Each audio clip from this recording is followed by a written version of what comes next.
Hi guys, welcome to my fourth lesson of 10 things I've learned in business over 10 years.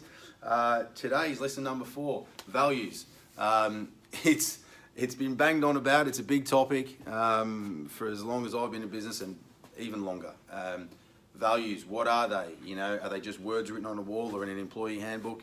Well, actually, no, they're a lot more than that. And what I'd like to share with you today is what I've learned through my own experiences, but also through seeing other businesses embrace their values and live their values. So yeah, the lesson today is about values, articulating your values, and how you live them.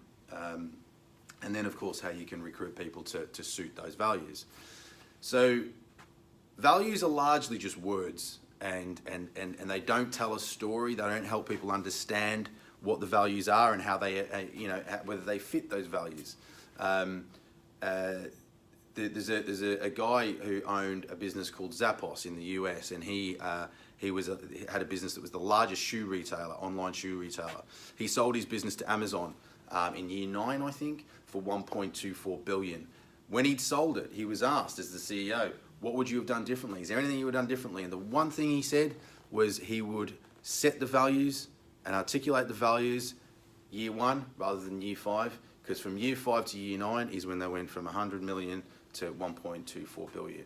And he, hand on heart, claims that setting the values and solidifying their culture was the main reason why they just went from strength to strength.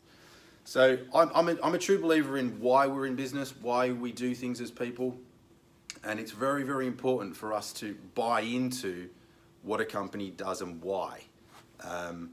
We want, as humans, we want to be part of a following. We want to be part of the clan, and how we understand whether we fit that clan is through values. But also, most leaders, when they're asked to articulate who their role model employee is, they don't talk about necessarily skill sets or how they do a job. It's behaviors. And so I do think that when we're setting values, when we're articulating them, we refer to them with behaviors. What we expect of people. As soon as people can understand actually and connect that value to a behavior, they get it and they understand whether that's the right environment for them. So the lesson I suppose I've learned and I've seen done very, very well and very poorly is articulating your values. And there's some people say that you can't do that on day one. You need to have a bit of maturity in the business to be able to articulate or set those values. And it's not just about the owners that set those. It should be a group of people within the business that actually truly understand who believe that what those values are that we have in the group.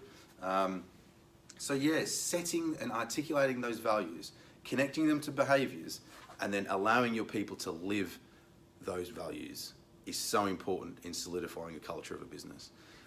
Once you have that, you can then use measurements, recruitment measurements, to measure people when they're coming into the business as to whether they're going to fit those values or not. An example of that is, I'm a very trusting person. I'm very openly trusting to people coming into the business from day one. A lot of people aren't like that. But just because they're not like that and that they believe that trust needs to be earned, doesn't mean they're not right for the business. Where they wouldn't be right is where they're never going to be a trusting person. Also, loyalty. If people are incapable of being loyal, they're not right for us. But actually, loyalty doesn't come on day one necessarily. It's earned when trust is in place.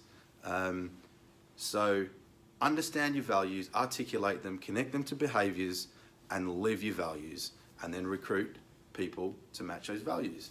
And hopefully, your business will flourish.